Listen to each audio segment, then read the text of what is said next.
1, 2, 3. Welcome back to the Simple on Purpose podcast. I am Shauna, your nerdy girlfriend and counselor, here to walk with you through all things about simplifying your home, your heart, your life, and living it on purpose. For us here in Canada, in my house, we celebrated Christmas over the holiday. My husband had time off. I had time off, like for real time off. And in the 11 years of motherhood, this was one of the few Christmases where I felt like I had a truly great time. So weird. I mean, of course, plans got canceled. I got sick. Kids complained. Siblings fought. The house was a mess. There was tears. There was feelings, mine included. But I don't know. Maybe it's because I was really trying to have eyes for those really great moments. And maybe because we also spent so much time with friends. I think that was really important. We spent a lot of time with our friends and our kids' friends. We played games as a family, mostly Throw Burrito. Have you played that? It's a card game, but then you stop to take these dodgeball battles. And I have a friend who said they eventually gave that game away because it was traumatic for her household. And I get it, because just last night I had a tantrum. I think all of us have rotated taking turns having tantrums playing Throw Burrito, but it is so fun. I'll link that in the show notes. So for me as a mom, this Christmas had a lot of just simple, great memories, time that we spent together, time we spent with friends. And this is a Christmas I'm going to definitely write about in my memory book. So I have a memory book I keep where I write down the really great things that I want to kind of make up my experience of motherhood. I'll link an episode I've done on that in the past years about making memories in motherhood if you want to check that out. So we're coming into the new year. Maybe you celebrated Christmas. Maybe you celebrated something else. Maybe you don't celebrate anything over the winter break. But you probably aren't free from the new year, new me culture that seems to seep into most continents, I think to some extent. In the Simple Saturdays email that I shared, winter holiday is often a time where we try to do three things. We try to rest, we try to reflect on the year past, and we try to set intention for the new year ahead. And I really want to encourage you that you can do all three of those without making them feel like a chore, an obligation, or a performance. And you can do them in simple and really gentle ways. In the Simple Saturdays email, I also shared that I think we are edging into a new approach as a society with how we approach resolutions and change. And I think it's a little bit more humane, a little bit more gentle. If you saw my little rant in there, it's probably not written from the perspective of a white middle to upper class men who don't have the same life demands or life dreams that many of us do. I think for us, especially as stay-at-home moms, we really try to smash our life and who we should be and how we should be living into this checklist of productivity hacks that have been sold to us over the years by such prominent men. And they worked for them, but I don't think they work for everyone. And so I do see this shift that takes into account that we as a person, if we're wanting to pursue change or even the change we want to be, like who we want to become, that we don't have to be this perfected checklist of an ideal human, that we don't have to be it, nor can we be it. I'm going to link the Hard and Awesome episode, and that's more on embracing your hard and not letting your ego trick you into thinking that we need to be perceived as awesome all of the time. So those links will be in the show notes. There's going to be a lot of links in the show notes as we go along. I have many pages of notes for this episode, so you're on a bit of a ride with me. I might try to break it up into smaller episodes, so come along for the journey. See what happens. I don't even know. Ultimately, you can also sign up for the Simple Saturdays email in the show notes as well. That is our virtual coffee date. It goes out twice a month, and it's a place where I give a lot of prompts, a lot of thoughts, a lot of ideas, and a lot of links of things that I've just written over the decade where I've been blogging and podcasting and sharing all of this stuff. So I definitely recommend it. It's a fun email. So today I want to talk about what your future will be. What do you want your future to be? If you imagine, does it feel different? Does it feel slightly different? If you imagine your future, do you maybe have no clue? Or maybe you just kind of say, I'll just see. I'll wait and see. And that's what it will be. What it is what it will be. And I don't know it yet. And I shared a little bit in the November episode about how decluttering led me to see my complacency. just complacent in so many areas of my life, not just how I was managing and feeling in my home. My health was struggling. I was really out of touch with my body, especially what childbirth had done to it. I was eating protein bars, drinking coffee and wine, of course, had my emotional support waffles, all the waffles, all of the time. My motherhood was really on a reactive autopilot mode. I wasn't intentional at all. I felt overwhelmed. That turned me into a mom martyr. I really had a story that I wasn't a capable mom. And if my kids were unhappy or they were upset about something, I really made it mean that I was doing things wrong as a mom. You can see how I really set myself up for a lot of suffering, a lot of sense of failure, which you can imagine had an impact on my marriage, because every marriage has a dance. And at that time, ours was me being anxious, which made me controlling, and him withdrawing. So it really created a very unproductive atmosphere of resentment. Ultimately, my world felt small. It felt stuck. And like I said, as I was decluttering and seeing where I was complacent, it led me to this realization that I wasn't in charge of my life. This was me. I wasn't in the driver's seat. I wasn't going anywhere I wanted to go. And that sense that like, oh, this is me. Like, I'm doing this. I felt like I was stepping into this strange and scary and exciting place of ownership over my life. And so off I went to wander through the wilderness desert of intentional living. Here we go, living life on purpose. I recently had a conversation with a woman who I think is older than me, and she relayed to me her recent awareness that we are, in fact, in charge of our own futures. And I was kind of taken aback at how floored she was to realize this. And then I remember, like, I was there. I was just there not too long ago, and I wanted to tell everyone, hence Simple on Purpose coming into existence. I was watching Love is Blind before Christmas, and if you haven't seen it, it's on Netflix. It is where a set of women and a set of men live in this compound for 10 solid days. They go on blind dates with one another with the whole goal of finding someone to marry. And it is blind in the sense that they are separated by a wall, so they can only talk to one another. They cannot see each other.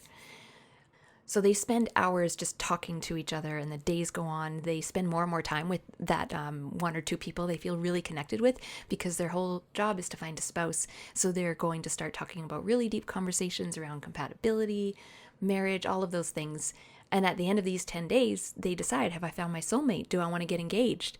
And if they say yes, they want to get engaged, they meet for the first time, and they go live together for 4 weeks and plan their wedding.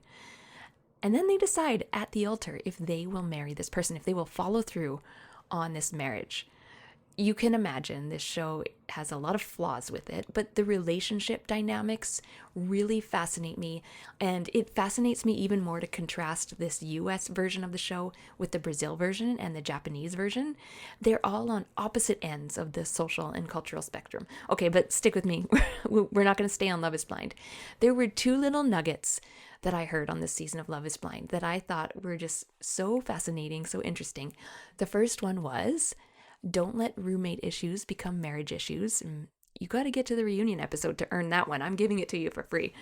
The other one is a woman, a mom, telling her potential future daughter-in-law, life is about the goals you set. This is kind of her summing up of what she learned in her life and the message she wanted to give younger generations. Life is about the goals you set. I think maybe we heard that when we were younger, but to really hear it, imagine really hearing that when you're young and kind of accepting that you get to shape your whole experience in a bigger way than you give yourself credit for. I mean, we don't always need goals in our life. Sometimes we have goals, sometimes we don't. But what I do believe is that we need to know where we want to be going, what direction we want our life to take. We need intention, we need visions, and sometimes that comes in the form of goals. Sometimes it's in the form of habits. Sometimes it's in the form of setting intentions or vision and values.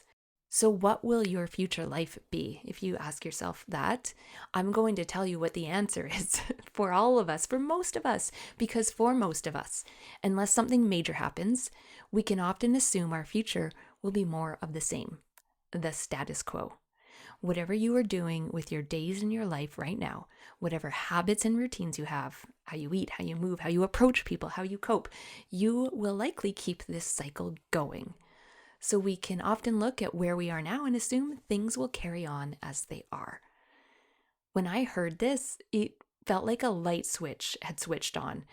I think I lived with this notion that things will work out how I want them to, but it kept me in this kind of proverbial waiting room of life where I just had to endure the dissatisfaction and live with the illusion that I'm going to stumble into everything I want in life. I think many of us have this hope, this hope that our future self is going to figure it out for us. But we don't see that our future self only has what we start to give them now. So how do you change your future? You change what you are doing right now, and that will change the results you have later today, tomorrow, down the road. It sounds simple, but here's the thing. It's not simple because we need to understand that by default, our past determines our future. Our past determines our future because our past has taught us what works and what doesn't. Often without us knowing, we're operating from these deep associations we have made on how to keep ourselves safe and acceptable. Just like we learn a language as a child and we inherently use it, we also spend our lives learning from our world how to act and think and feel. We use all of this information we've acquired. We use it subconsciously and automatically. So we're conditioned over time by our culture, our experiences, our communities, and our own interpretations. So we form these beliefs around who we are and who we're not. There's an episode I'm going to link on limiting beliefs, on how we live into what we are told we are. We grow into that, and how we also make assumptions about who we are, and we start to align with that. So over the years, we have learned how to act in order to stay safe and be accepted. We learn who is safe, who's a safe person, who to avoid. We learn to stick with what feels good. We learn to avoid what's uncomfortable. And we create this structure of rules on what is success, what is failure. We lock into those and we live by those. Maybe we have rules on what it means to be a good mom or a good wife. Maybe we avoid certain types of people because we felt ostracized by them in the past. Maybe we avoid a task or a hobby or a project because it was hard in the past, or we told ourselves we failed in the past. And we let that mean we're not good enough, we're not creative enough, we're not disciplined enough. And now to give it another go, it would come with doubt and probably shame. Two things that definitely don't feel safe or good to our brain, so they're probably not even real options when we get down to it. Everything we've been through, everything we've been taught has informed how we show up now. This is the programming we have been programmed. And it's not a bad thing. It's a purposeful thing.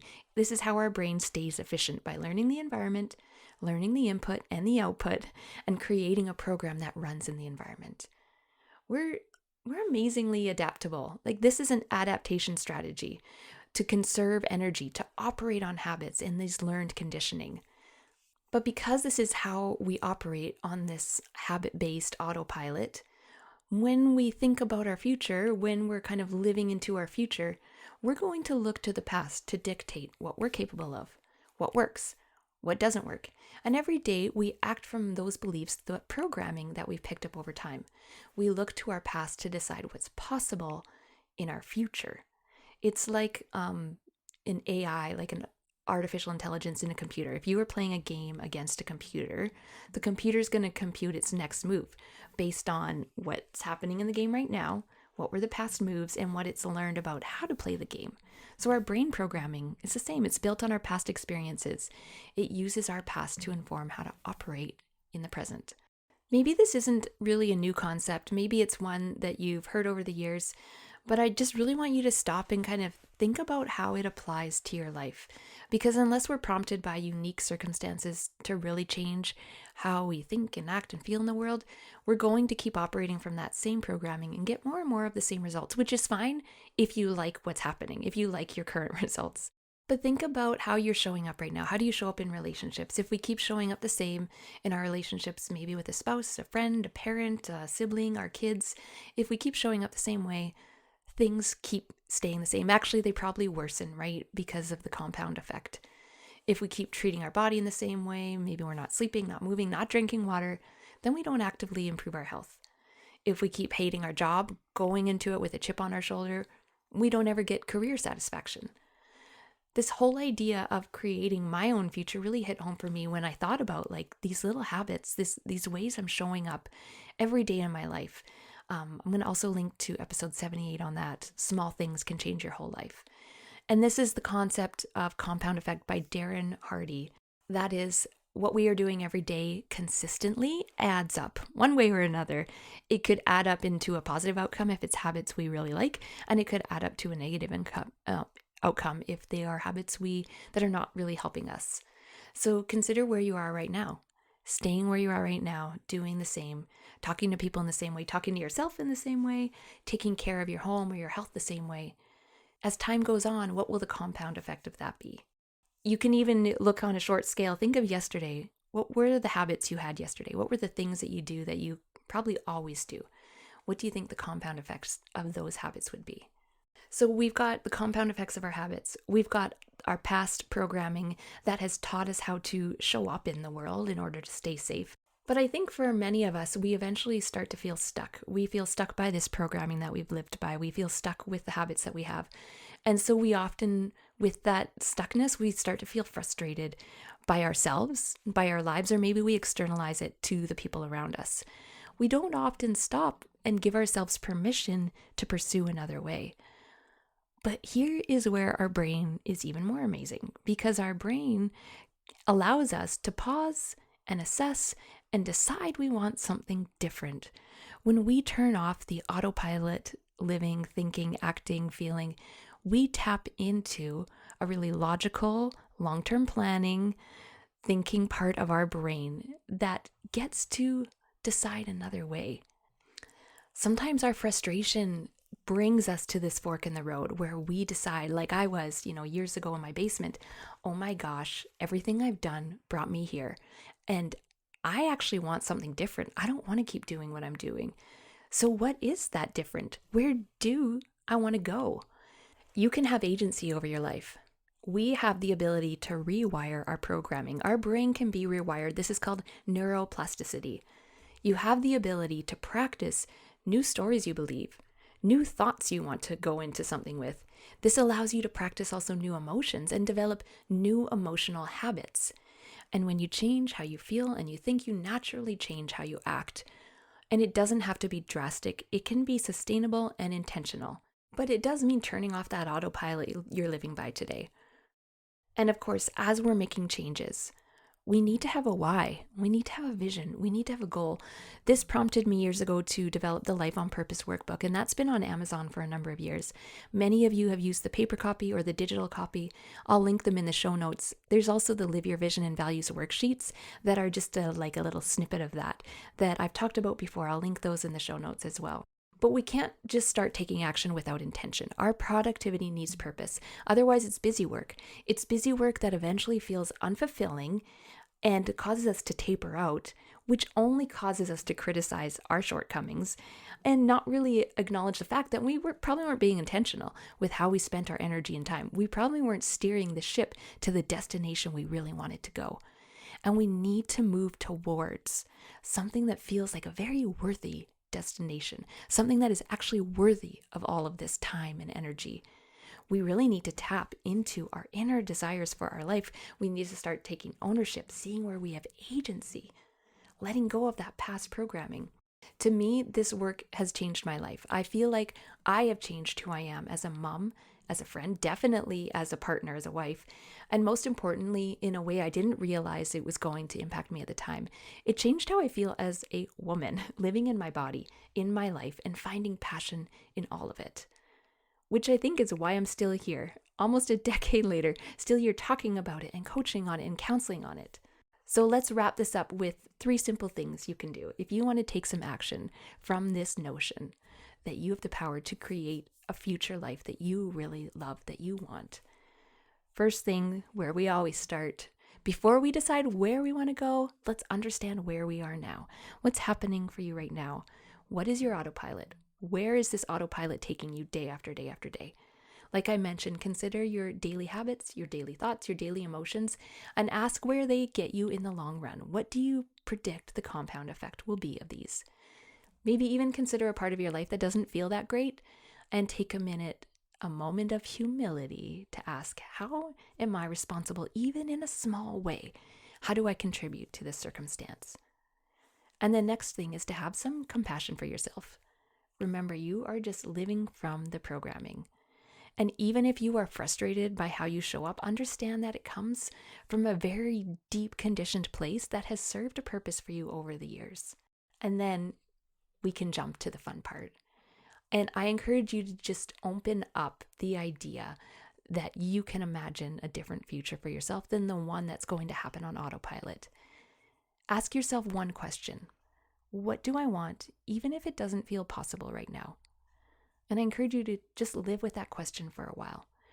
When you give yourself permission to not look to the past anymore, to decide your future, you get to imagine things you might not even know you want. Those are the 3 steps I would recommend as a starting point. And if you have questions along the way, insights along the way, feel free to reach out to me, message me on Instagram, email me from the newsletter, or stop by the Facebook group and share a post in there. I would love to see where this episode landed for you so that I know kind of what to talk about in the future, because I have lots of ideas, but I really want to talk about the next thing to move forward that will really help meet you where you are at. All right, friends, happy 2023, happy January. Let's do Simple on Purpose together this year. Have a great week.